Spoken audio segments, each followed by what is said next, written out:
¿Crees conocer la historia del antiguo Egipto? Piensa otra vez. Más allá de las pirámides y los faraones, existió un lado oscuro, brutal y casi inimaginable. Hoy te revelaré los 10 métodos de ejecución más crueles que jamás hayan existido en esa civilización milenaria. Pero cuidado, esta historia no es para débiles de corazón. Si quieres descubrir los secretos más profundos y aterradores del pasado, suscríbete ahora y activa la campana. Aquí no solo aprenderás historia, vivirás cada momento como si estuvieras ahí, entre arena, sangre y sombras. ¿Listo para adentrarte en el lado más oscuro del antiguo Egipto? Entonces no te muevas, que lo que viene te va a dejar sin aliento. Método número 1. El abrazo del escarabajo sagrado. Los egipcios veneraban al escarabajo como símbolo de resurrección y protección. Pero si cometías blasfemia, ese mismo escarabajo se convertía en tu peor pesadilla. El condenado era embadurnado en miel, sí, como un pastelito, y atado desnudo en el desierto bajo el sol ardiente. Luego venía el banquete. Cientos de escarabajos carnívoros, especialmente seleccionados, eran liberados sobre el cuerpo. No te mataban rápido. No. Estos simpáticos bichos iban directo a los ojos, las orejas, las partes blandas. Todo con la delicadeza de un artista. Del horror. Y mientras tú te retorcías y gritabas por clemencia, los sacerdotes observaban en silencio, anotando en tablillas tu purificación. Porque claro, ¿qué mejor forma de expiar tus pecados que servir de buffet a un ejército de insectos sagrados? Método número 2. El juicio de Sobek. Cuando tu abogado es un cocodrilo. Imagina esto. Despiertas una mañana, como cualquier otra, en tu humilde choza a orillas del Nilo. Vas al río, lavas tu ropa, te comes un poco de cebada fermentada, que los egipcios llamaban desayuno. Y de pronto, soldados del faraón irrumpen en tu casa. Te acusan de espionaje. ¿Espionaje? Pero si apenas sabes leer tu nombre. ¿Y por qué? Porque alguien, más rico, más influyente y con menos escrúpulos que tú, te quiere fuera del camino. Así funcionaba Egipto, donde la justicia tenía más que ver con jerarquía que con verdad. Te arrastran encadenado entre la multitud, y lo que te espera no es un juicio. No, es un almuerzo, y tú eres el plato principal. El juicio de Sobek era, según los textos antiguos, una ceremonia divina para permitir que el mismísimo dios Sobek decidiera tu destino. ¡Qué conveniente! Para que entiendas, Sobek era un dios con cabeza de cocodrilo y cuerpo humano. ¿Sí? Porque nada dice, teme mi juicio, como una bestia que combina lo peor de ambos mundos, y se le atribuía el dominio de las aguas, el poder militar y, oh sí, la justicia, de la manera más literal y sangrienta posible. Una vez que eras condenado a este juicio, te llevaban a las ciénagas del Fayún, un lugar húmedo, caluroso, lleno de mosquitos y promesas rotas. Allí se alzaba un templo olvidado por el tiempo y bañado por el olor de la muerte antigua. Todo estaba preparado. Sacerdotes ataviados con piel de cocodrilo, tambores que retumbaban como el corazón de un condenado, y un altar de piedra tallado con jeroglíficos que contaban historias de otros que, como tú, también creyeron tener una oportunidad. Mentira. Porque no había juicio real, solo un espectáculo para justificar tu desaparición. ¿Y sabes qué era lo más irónico? Que todo se hacía en nombre de la justicia divina.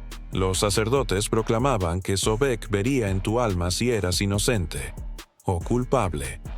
Aunque, curiosamente, el número de inocentes devorados por cocodrilos era altísimo. Casi como si los cocodrilos no fueran muy buenos diferenciando entre almas puras y criminales. Increíble, ¿verdad? Te despojaban de tu ropa. Te untaban con una mezcla de aceite, resina y flores de loto.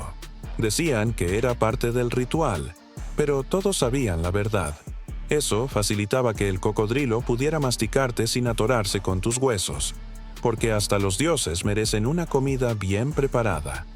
Luego, te colocaban una túnica blanca como la de los muertos, te cubrían los ojos, no por piedad, sino para que no intentaras escapar nadando como un idiota, y te llevaban hasta el borde del agua.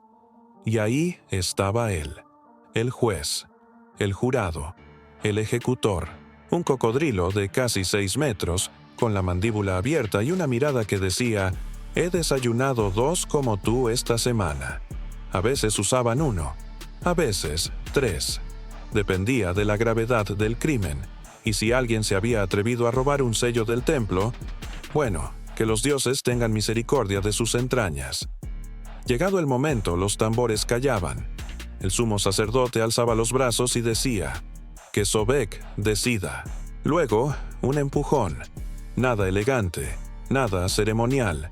Simplemente te arrojaban al agua, mientras los cocodrilos se lanzaban como flechas de escamas, dientes y hambre ancestral.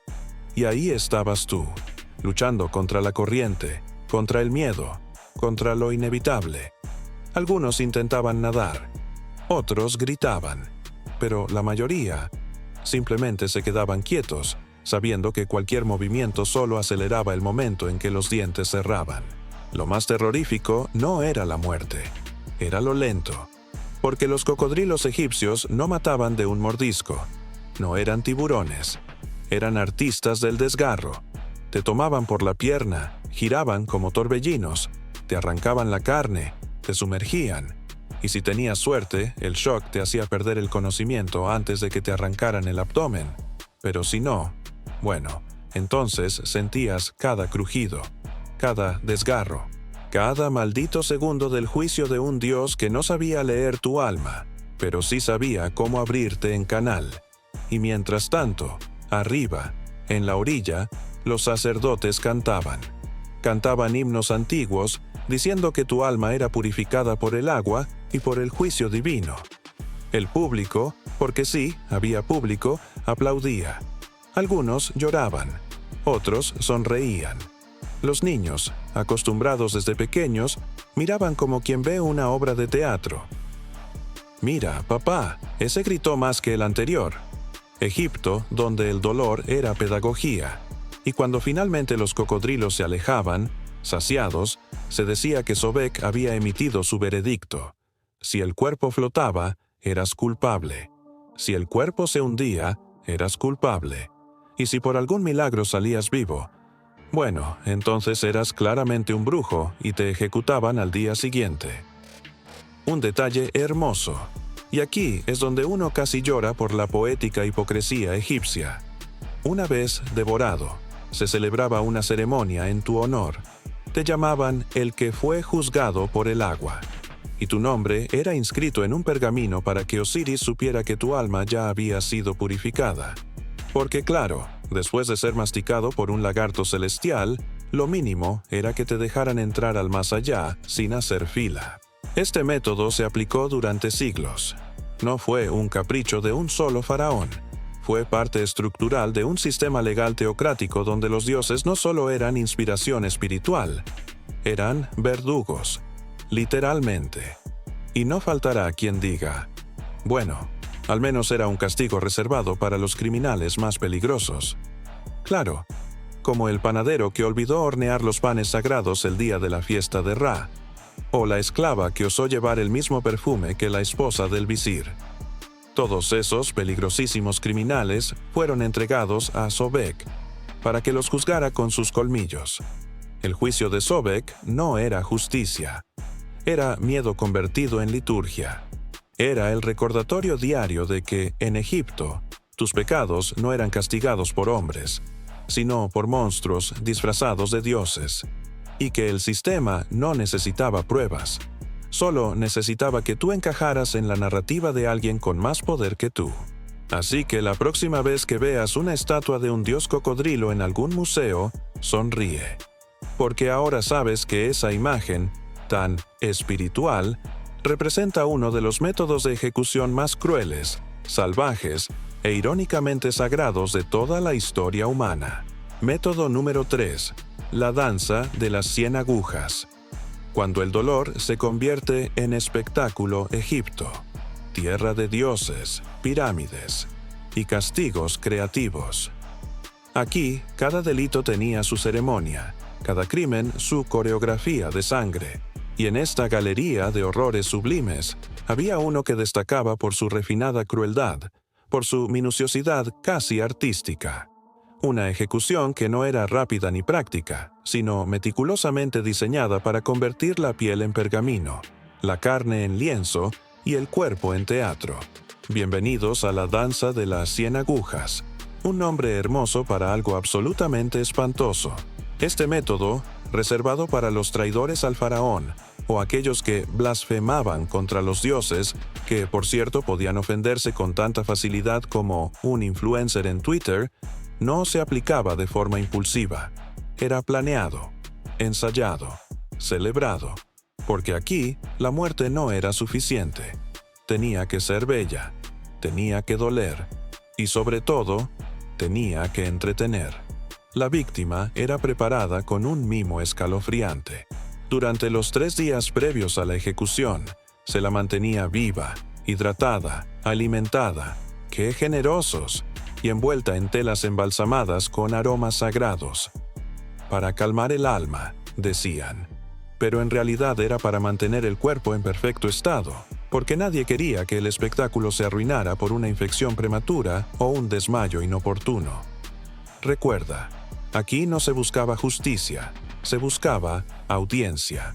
El escenario era un patio abierto en los templos de castigo, justo al lado del Nilo, donde el eco del dolor podía viajar libremente hasta los dioses o hasta los comerciantes aburridos de la plaza. El condenado era llevado con una túnica blanca, como si fuera un sacerdote, no un cadáver en cuenta regresiva. El público, sacerdotes, nobles, curiosos y algún que otro niño traumatizado, ocupaba su lugar. Algunos vendían dátiles y cerveza, porque claro, ¿qué sería de un buen espectáculo sin snacks? Y entonces, el ritual comenzaba. Primero, el cuerpo era atado a un marco de madera, similar a un bastidor para bordado, con los brazos y piernas extendidos. No por cuestiones técnicas, no. Esto era arte. El cuerpo debía estar completamente tenso, como un lienzo bien estirado, porque lo que vendría no era una ejecución, era una pintura de dolor, una obra maestra de crueldad. Los sacerdotes de Sekhmet, diosa de la guerra y la destrucción, una señora con cabeza de leona y alma de carnicera, tomaban sus instrumentos sagrados, agujas largas, finas, de hueso afilado, algunas talladas con jeroglíficos, otras aún manchadas por el sudor de ejecuciones anteriores. Cada aguja representaba un juicio, una condena, un mensaje, y tenían 100, no por casualidad, 100. Ni una más, ni una menos. Porque, según los textos, 100 eran los caminos del alma hacia el arrepentimiento. ¡Qué lindo! ¡Qué simbólico! ¡Qué innecesariamente sádico! Las agujas no se clavaban al azar. No. Había un orden, una partitura. Comenzaban en la planta de los pies, donde los nervios están más concentrados que las excusas de un ladrón, y subían, lentamente, centímetro a centímetro, escribiendo el castigo sobre la piel. Talón, pantorrilla, muslo, vientre, pecho, cuello. Y no eran simples pinchazos. Cada aguja se insertaba profundamente, girando, presionando, como si estuvieran buscando la raíz misma del dolor. La víctima gritaba, aullaba, imploraba a los dioses. Algunos incluso comenzaban a cantar salmos para distraerse del dolor. Otros simplemente se reían. Sí, reían, porque el dolor a veces hace eso. Rompe la mente antes que el cuerpo. ¿Y sabes qué es lo peor?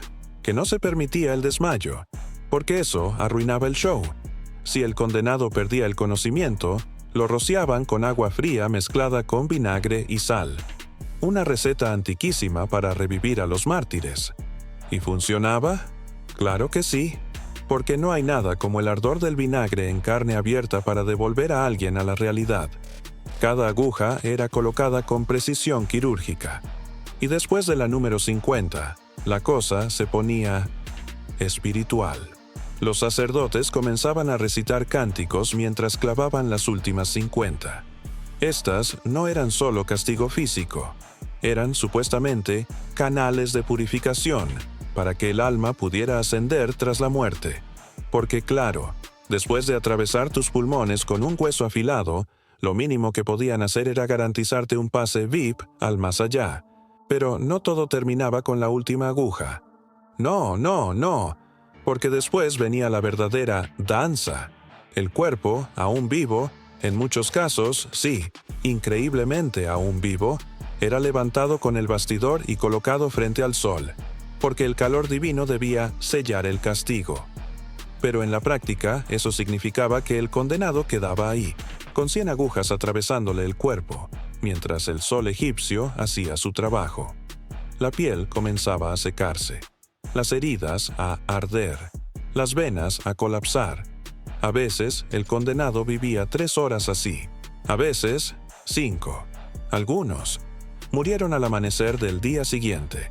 El récord era visto como una bendición. El alma aguantó hasta el final, decían. ¿Y si alguien moría a la aguja 20? Cobarde, indigno del castigo completo, ni siquiera recibía sepultura. ¿Y qué hacían con el cuerpo? El cuerpo era enterrado tal cual, con cada una en su sitio. Porque esas agujas eran la prueba de que el alma había sido reconducida por el dolor. Se le colocaba en un sarcófago de madera barato y se lanzaba al Nilo. Porque ni siquiera merecía tierra sagrada. El agua se encargaba del resto, y los cocodrilos, si andaban cerca, se llevaban un segundo desayuno. ¿Y la gente? ¿La audiencia? Salía comentando la ejecución como quien habla de una obra de teatro. La del año pasado fue más intensa. Así era Egipto.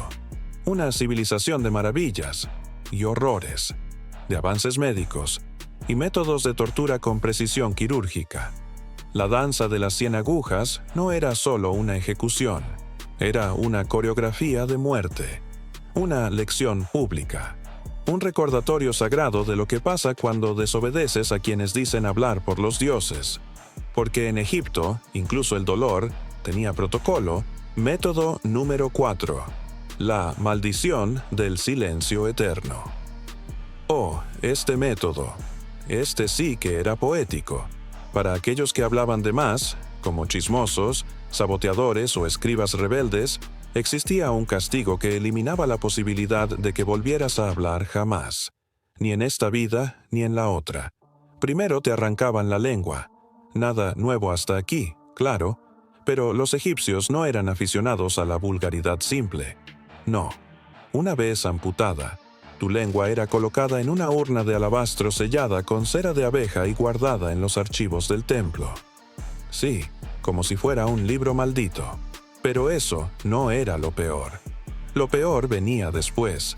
Te obligaban a vivir, sí, vivir, como un sirviente mudo durante el resto de tus días, completamente marcado, como recordatorio ambulante del precio de hablar de más. Nadie te hablaba, nadie te tocaba. Eras un fantasma en vida, una sombra entre los vivos. Y cuando finalmente morías, tu cuerpo no era momificado.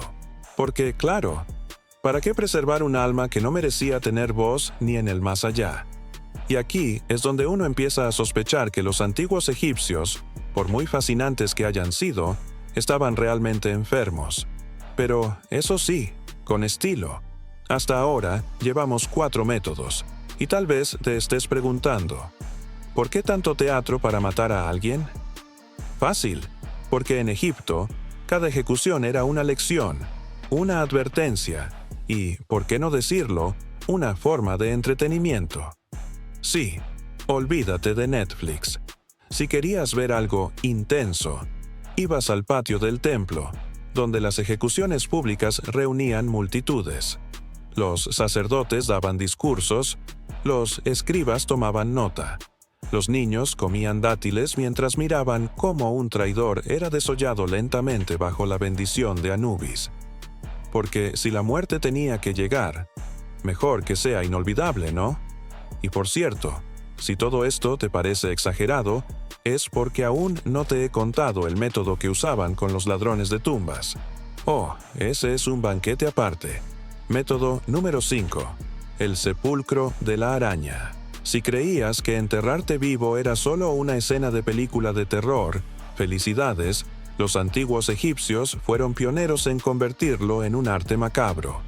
El sepulcro de la araña no era solo una forma de ejecución, era una condena a una agonía lenta y retorcida. El condenado era encerrado en un pequeño ataúd de madera sin ventilación, tan ajustado que apenas podía moverse. Pero aquí viene la sorpresa. Dentro de ese ataúd se liberaban cientos de arañas venenosas, especialmente la especie Latrodectus, la viuda negra, conocida por su picadura mortal y dolorosa. No podían salir, y la muerte no era inmediata. La picadura de estas arañas provocaba un dolor insoportable, parálisis progresiva y una lenta agonía donde el condenado escuchaba el tic-tac de su reloj biológico mientras se desintegraba desde dentro. Para añadir más dramatismo, los sacerdotes colocaban el ataúd en la arena caliente del desierto, donde las temperaturas se disparaban durante el día y caían brutalmente en la noche. La poesía egipcia. Método número 6. El desmembramiento ceremonial. Aquí, el arte y la crueldad se fusionaban en una coreografía macabra. El desmembramiento ceremonial no era para cualquiera, solo para aquellos acusados de traición o delitos contra el faraón. La víctima era llevada al templo principal, vestida con ropas ceremoniales, y ante la mirada de la multitud, se iniciaba la danza de la muerte. Los sacerdotes usaban cuchillos rituales de obsidiana, afilados como la mente del faraón, y comenzaban a amputar lentamente extremidades mientras recitaban cánticos que liberaban el alma. Pero ojo, la víctima seguía consciente y agonizando durante el proceso. ¿Te imaginas el teatro? Un espectáculo donde el dolor se disfrazaba de purificación, y la multitud, fascinada, aplaudía la justicia divina en directo. Los fragmentos del cuerpo no se enterraban juntos, porque se creía que eso impediría la resurrección del maldito. Un final perfecto para un alma destinada a la oscuridad eterna. Método número 7. El ojo del halcón. El halcón era símbolo de Horus, dios de la protección y la realeza. Pero claro, los egipcios sabían que un símbolo tan poderoso podía ser retorcido para sembrar terror. El método del ojo del halcón consistía en arrancar el ojo derecho de la víctima y colocarlo en un pedestal dentro del templo como advertencia. Pero antes, la ejecución era todo un ritual. Al condenado se le vendaban los ojos, se le ataban las manos y luego se le forzaba a mirar una estatua de Horus mientras el sacerdote le arrancaba el ojo con un gancho de bronce. No era solo la pérdida física, sino el símbolo de perder la visión y protección divina. La víctima moría desangrada o por shock, pero no antes de contemplar su propia condena. Para el pueblo, era un mensaje clarísimo. Aquí no hay lugar para los que miran más allá de lo permitido. Y si pensabas que solo eso bastaba, el ojo arrancado era embalsamado y exhibido en rituales para inspirar temor. Sí, la seguridad pública en Egipto era un asunto serio, con métodos que harían palidecer al más cruel inquisidor. Método número 8. El nacimiento inverso. Aquí sí que la creatividad macabra de los egipcios alcanza otro nivel. Este método era reservado para aquellos considerados los peores criminales, especialmente quienes traicionaban a la familia real. La víctima era amarrada y colocada boca abajo sobre un altar. Luego, con un cuchillo certero, se le hacía una incisión en el abdomen para, literalmente, parir su propia muerte. La piel se desgarraba con un movimiento lento y calculado, y los órganos internos eran extraídos uno por uno ante la mirada fija y aterrorizada del condenado. Esto no solo era dolor físico extremo, sino también una especie de castigo simbólico. Devolverle a la tierra lo que le había quitado en vida.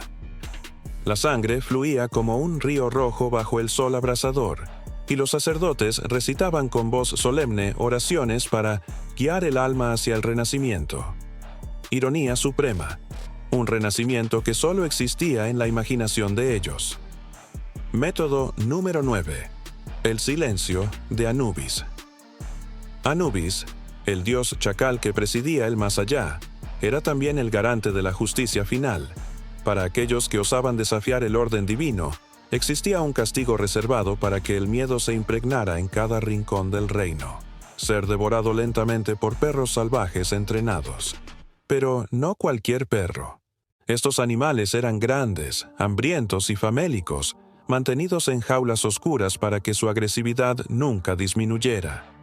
La víctima era atada y puesta en un círculo abierto, rodeado por estas bestias. El espectáculo era brutal. Los perros atacaban sin piedad, desgarrando carne y músculo, mientras los sacerdotes cantaban himnos fúnebres y el pueblo observaba con una mezcla de horror y fascinación. El mensaje era claro: el caos no se tolera, y la naturaleza misma, representada por Anubis, se encarga de castigar a los rebeldes. Y sí, seguro que era un show para recordar. Método número 10. El exilio en el desierto de los susurros. Finalmente, llegamos al método más cruel, porque no mata rápido ni deja señales visibles, pero destruye todo lo que eres. El exilio en el desierto no era solo abandonar a alguien en la nada. Era condenarlo a una muerte lenta, a una agonía psicológica inimaginable. El condenado era dejado con apenas agua y comida, sin ropa ni protección, en una región del desierto tan remota que ni los buitres se molestaban en pasar. Pero aquí está el detalle macabro. Ese lugar se llamaba el desierto de los susurros, porque las noches estaban llenas de sonidos extraños, ecos que volvían locos a los prisioneros.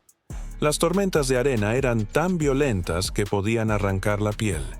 La temperatura oscilaba entre un calor insoportable de día y un frío helado de noche. La soledad, la desesperación y el miedo a lo desconocido se convertían en tus únicos compañeros. Los relatos cuentan que pocos sobrevivían más de una semana, y ni siquiera recibían el derecho a ser momificados, olvidados vivos y olvidados en la muerte. ¿Crueldad? Sí, pero con la elegancia del silencio. 10 métodos, 10 formas de tortura y muerte que hicieron del antiguo Egipto no solo una civilización de sabios arquitectos y místicos dioses, sino también un reino donde la crueldad se vistió de ritual, y la muerte fue la herramienta más poderosa para controlar el poder. No se trataba solo de castigar al enemigo, sino de convertir su sufrimiento en un símbolo. Porque, al fin y al cabo, ¿qué es un imperio sin miedo? Un montón de arena y polvo. Y los egipcios, con su perfección milenaria, entendieron que la muerte también podía ser un arte oscuro y aterrador, pero arte al fin. Así que la próxima vez que admires las pirámides o te maravilles con la historia de los faraones, recuerda que detrás del oro y las joyas, el Nilo también corrió rojo con el precio de la crueldad más refinada jamás imaginada. Y si pensabas que la historia era solo polvo y misterio, te invito a abrir los ojos. Porque el verdadero espectáculo siempre fue el horror,